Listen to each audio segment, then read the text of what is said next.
Kutanya dulu sama kalian. Masih percaya kalian sama manusia yang satu ini?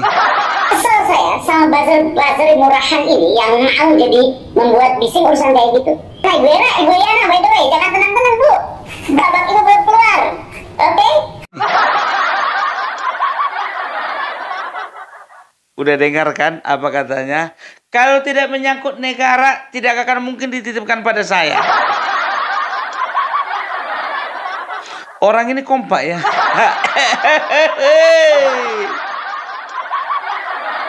Kemana-mana yang namanya Hasto dan Koni selalu bergandengan tangan. Dia kan udah patah arang kemarin, katanya dia dijanjikan jadi apa, jadi wakil menteri, rupanya nggak jadi.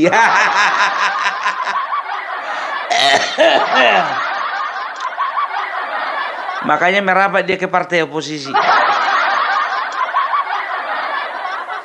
Aduh, apalagi kau bawa-bawa Ibu Iriana Jokowi. Ya, sekarang begini, apa salah Ibu Iriana sama kau?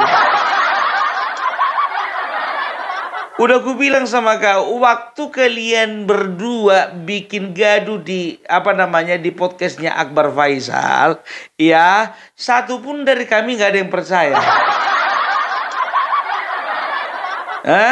Yang pertama, yang kau bilang katanya ada salah satu oknum yang yang mengatakan bahwasannya Hasto akan ditersangkakan. Siapa nama oknumnya? Ya, pokok, dan juga ada yang mengatakan bahwasanya ya yang namanya Anies Baswedan itu dikriminalisasi oleh Bapak Jokowi. Siapa orangnya? Ya, jadi orang ini akan selalu main lempar batu sembunyi tangan.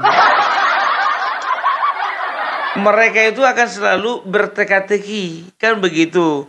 Ya, mereka katakan bahwasanya kami memiliki video dari pejabat-pejabat yang melakukan skandal. Kalian percaya atau enggak? Ketika ditanya mana videonya, rupanya datang mereka, elit PDIP, dikatakan urus saja lah kasus yang lain. Kalau misalnya memang ya ada video skandal dari beberapa pejabat negara, kenapa nggak dari dulu aja kau bongkar? Kau sadar nggak di situ sebetulnya kau itu sedang bertindak bodoh? Kenapa aku bilang bertindak bodoh? Kalau seorang pejabat ya tahu kebusukan atau misalnya kejahatan dari seseorang, tapi dia menyembunyikannya dan tidak melaporkannya kepada pihak kepolisian atau kepada KPK ataupun apapun itu, ya, itu sama saja dia sedang menyembunyikan kejahatan. Dan dia sama saja dengan membantu orang tersebut melakukan kejahatan. Tapi kalau aku jujur aja aku bilang, gak terlalu yakin aku orang ini punya video. Nggak. Coba bayangkan kalian, sampai Koni katakan apa? Videonya ada sama saya kok, saya notariskan di Rusia. Kok di Rusia dinotariskan? Ayo, bongkar dong. Ya, jadi yang namanya Koni ini, jujur aja lo ku bilang ya nggak tahu aku entah dari mana brandingnya ini, dia ini adalah seorang ahli militer. Pengamat katanya ya, pengamat militer ya. Pengamat militer, pengamat intelijen. Ya. Biasa kayak gitu, tahu dikit aja orang udah bisa jadi pengamat. Sama kayak contohnya pengamat sepak bola, belum tentu bisa main bola. Batu aku dibikinnya. Namanya pengamat. Sama kayak aku sekarang ini. Aku seorang pengamat kuliner. Tapi apakah aku bisa masak? Tentu tidak. Aku pengamat politik. Apakah aku seorang politikus? Tentu tidak. Itu dia. Kalau pengamatnya katanya udahlah, nggak usah terlalu diapakan kali, terlalu diistimewakan kali bahasa itu. Kan begitu. ya, dan dia itu memang dia kuakui dia seorang dosen ya di Saint Petersburg ya. Nggak tahu aku dosennya ini termasuk golongan dosen berprestasi atau dosen yang available. Banyak orang kayak gitu ya kan, dosen. Tapi kualitas mengajarnya nggak tahu tak kayak mana-mana. Aku pun bisa jadi dosen. Kalau memang itunya patokannya kan begitu. Itu dia. Jadi Koni ini sama si Hasto ini biang kerok masalah hoax ini. Gak ada yang bisa dipercaya. Coba bayangkan kalian, ya. Dari kemarin udah berapa hari dibilangnya katanya mereka punya video tentang skandal dari pejabat negara. Sampai sekarang kok belum dibuka-buka. Irian Awas dia bilang apa? Nunggu bom waktu ini, bom waktu. Bom waktu apa? Jadi menurutku ya, kalau ku bilang sama kalian ya, Hasto ini kalau memang punya video tidak akan pernah berani membukakannya. Karena apa? Ya, biasanya orang menyimpan dokumentasi berupa video itu biasanya ada kaitannya dengan dirinya. Karena apa? Karena dia hadir di acara tersebut. Karena apa? Karena dia ada di waktu video itu dibuat. Pasti nanti akan ada pertanyaan di persidangan. Kenapa kau bisa dapat video ini? Ya, kalau misalnya kau bilang contohnya, ya kan dikirim temanku. Siapa temanmu itu? Kan gitu. Teman saya itu namanya si Anu. Temanmu satu partai atau lain partai? Teman satu partai. Berarti ada kaitannya denganmu. Kan begitu, ya kan? Makanya aku bilang aku nggak terlalu agak sanksi aku kalau misalnya si Hasto ini memang betul-betul berani akan mengungkapkan ya siapa-siapa yang memiliki skandal di negara ini, ya kan? Karena apa? Mungkin kemungkinan besar ya malah bagian dari diri mereka sendiri yang banyak melakukan skandal. Ya, kalau misalnya tokoh A dia katakan ada skandalnya, pasti ya tim investigasi akan mencari tahu apakah ada kaitannya denganmu. Pasti. Karena apa? Karena kau duluan yang memberikan keterangan. Itu, jadi nggak gampang-gampang. Kan begitu. Sekarang kalau kau memang jantan, kau buka saja sekarang. Kenapa harus disimpan-simpan di Rusia? Kan begitu. Ya. Apalagi dibilang katanya menyangkut negara ini ya. Ibu Iriana Jokowi. Ini belum waktunya ya Bu ya. Koni ku bilang sama kau ya. Sekarang ya, apa yang bisa kau banggakan sebagai orang tua, itu juga yang dibanggakan seorang Ibu Iriana Jokowi sebagai orang tua dari anak-anak mereka. Ya, sekarang jangan gara-gara ya ada niat dan maksudmu untuk bikin suasana menjadi tidak baik ya. Jangan kau pancing-pancing dengan menyebutkan nama Ibu Iriana Jokowi. Nggak boleh seperti itu ya. Sekarang kau bilang juga katanya kemarin itu di podcastnya si Refli Harun ya, bahwasanya Andi Wijayanto juga seperti itu, banyak mempunyai data mengenai Bapak Joko Widodo. Nanti kita akan bongkar mengenai itu. Ya asli, jujur aja gue bilang sekarang begini, ya KPK sudah ada, kepolisian sudah ada, kejaksaan sudah ada. Lapor aja sama mereka, kenapa? Biar diproses secara hukum. Kenapa? Segan kalian sama Parcok. Itu dia. Ya kalau memang nggak ada sangkut pautnya kau dengan video itu, ya udah bongkar aja sekarang. Kenapa rupanya? Seberharga apa sih rupanya video-video tersebut? Mau coba-coba transaksi, ya? Ya transaksi sama orangnya langsung. Dan sekarang begini, ya. Kalau bicara tentang bukti mengenai video, ya, kalau masih belum ada ya videonya, ya, sekarang itu jadi pertanyaan kami, ya kan? Apakah ada niatan kalian untuk membuat video rekayasa? Bisa saja gitu loh, ya kan? Mereka sekarang sedang mengarang-arang, ya kan? Video tentang apa, siapa di dalam video tersebut, dan kapan video itu dibuat. Kan begitu, mereka lagi karang-karang, ya. Supaya apa? Supaya itu yang mereka jadikan alibi atau bukti. Kan begitu. Tapi nggak semua tim investigasi bodoh. Ya, kan begitu ya. Kalau memang misalnya, apa namanya, ada rekayasa di dalam video tersebut, ya bakalan ketahuan itu, gitu loh. Toto. Aduh, si Hasto ini lagi Bu Koni ini, aduh jujur kali Bu, ku bilang sama kalian ya Bu, jauh-jauh lah dari si Hasto itu. Hasto itu nggak tahu entah kenapa, makin ke sini ya, makin suka kali bergaul sama istri orang, sama wanita lain. Sekarang terakhir sama Ibu Koni.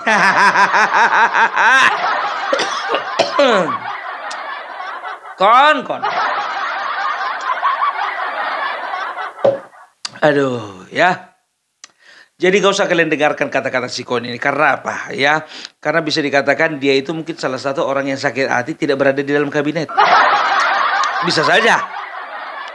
Karena apa? Karena dia gembar-gemborkan dirinya kemarin itu, bahwasanya dia dijanjikan jadi wakil menteri katanya. Siapa yang menjanjikan sama Ibu? Kasih tahu dulu Bu seorangnya Bu. Ya ada juga kemarin ya, ketika dia dilaporkan polisi dia lari dia ke ke Rusia. Alah. Udahlah Ibu tenang-tenang aja lah di Rusia Bu. Nggak usah terlalu Ibu pikirkan kami di bangsa ini Bu. Cukup kami aja ngurus bangsa ini, kenapa rupanya? Ya, itu dia ya. Sekarang begini, ku bilang sama kalian, ini logika ya, logika yang betul-betul masuk akal ya. Pihak asing ingin Indonesia itu hancur. Pihak asing ingin Indonesia itu segera kolaps. Karena apa? Supaya sumber daya alam yang ada di Indonesia ini boleh dikuasai oleh negara-negara asing. Dalam hal ini kemungkinan besar itu Eropa dan juga Amerika Serikat. Kan begitu. Ya, yang namanya Koni ini warawiri di negara Eropa. Sekarang jangan pancing kami untuk berpikir bahwasanya kau adalah bagian dari mereka. Jujur aja aku bilang, ya, karena arahnya bakalan ke situ gitu loh, ya. Arahnya bakalan ke situ, ya. Jadi bisa saja, ya, Koni ini, ya, terhubung dengan salah satu negara di Eropa. Bisa saja, ya, dan inilah yang dikatakan ante-ante asing itu. Ku bilang apa tadi? Bisa saja. Karena apa? Karena dia yang paling aktif di luar negeri. Dari para pembenci Jokowi, dia yang paling aktif di luar negeri. Di Eropa. Itu dia. Jadi ya wajar dong kalau kami curiga samamu. Wajar. Gitu Bu Koni, ya. Makanya jangan pancing-pancing ngopung Parpella. Ya, orang ini kan begitu, ya. Sekarang jadi pertanyaanku, kalau memang betul kau punya video, ya sekarang video itu mau kau jadikan alat transaksional gitu. Aku serahkan video ini, tapi jangan tetapkan aku jadi tersangka. Gitu. Udah terlambat, ketua KPK udah ganti. Udah ganti. Kecuali kalau ketua KPK yang lama contohnya, ya nggak masalah lah kan begitu. Karena apa? Ketua KPK yang lama tuh kan Kompas.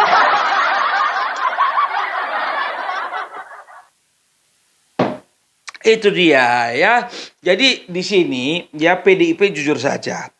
Ya, makin lama PDIP itu semakin menunjukkan kelabilannya. Kalau ku bilang sekarang ini, ya PDIP itu sangat labil gitu loh ya. Labil itu kan berbicara ada ketidakstabilan, ya, adanya gangguan stabilitas. Ya, baik dari dalam partai ataupun di luar partai. Jadi kalau ku bilang ya, sekarang ini PDIP adalah salah satu partai yang paling bingung dan membingungkan. Kenapa aku bilang bingung? Ya kan, mereka bingung sekarang ya, karena mereka itu sudah kehilangan arah, sudah kehilangan tujuan. Karena mereka mau dekat sama Bapak Prabowo, ada penghalang Bapak Jokowi. Kan begitu, mereka mau tetap oposisi, takutnya nggak kebagian. Ya, itu dia.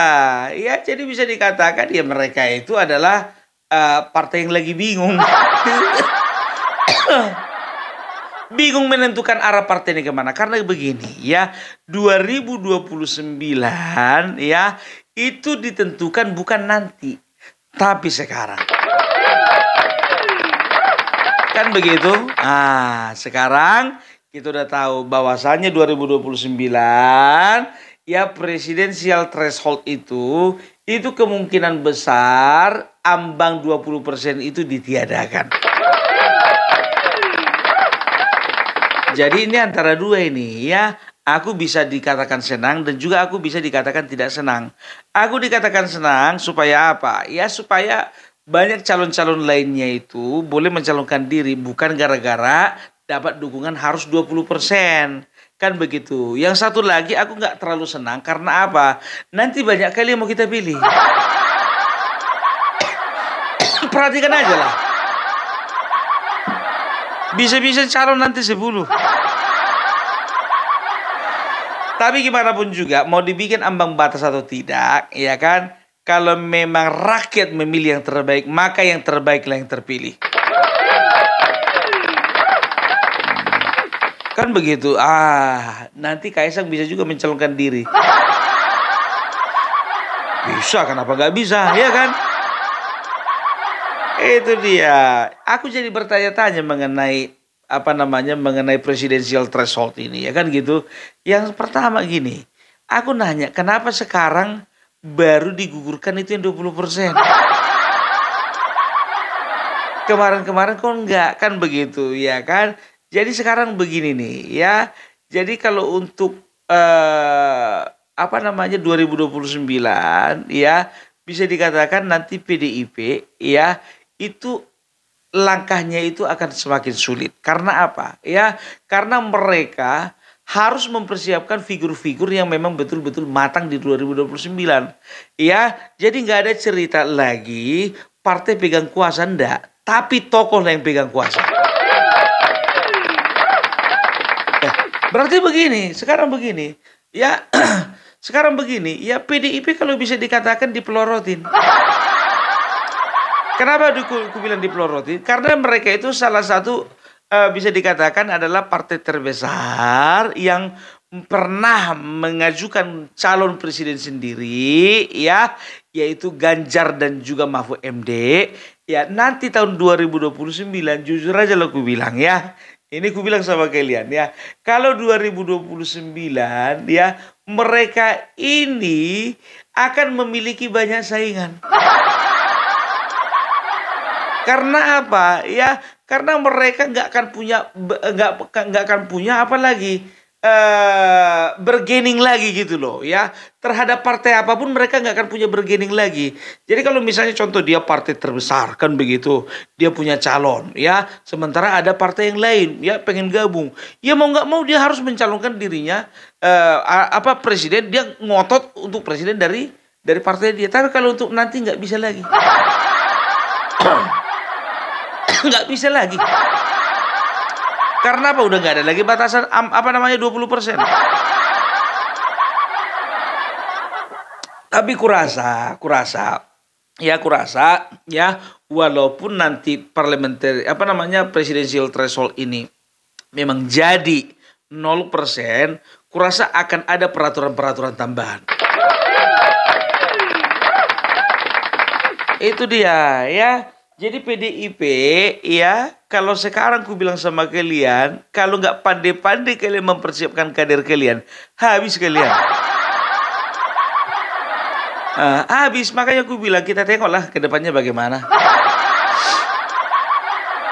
Ya kan? Ya itu aja sekarang. Ya mau ngomong apa lagi? Jadi kalau bicara presidensial threshold ini ada sisi positif, ada sisi negatif, kan begitu. Sekarang kita tanya, apa motivasi dari 4 mahasiswa yang mengajukan keberatan?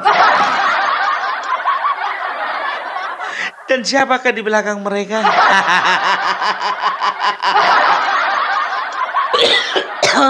Gitu dia. Kita lihat aja nanti. Aduh, geleng kepala aku ngeliat tingkah laku mahasiswa sekarang ini. Tapi nggak apa-apa lah kalau memang itu ya adalah ekspresi di dalam kalian itu memperjuangkan nilai-nilai demokrasi. Mudah-mudahan nilai-nilai demokrasi itu tetap terjaga di diri kalian berempat. Nah, itu dia ya. Jadi itu aja dulu dari Opung Parbelak. Salam NKRI, NKRI harga mati.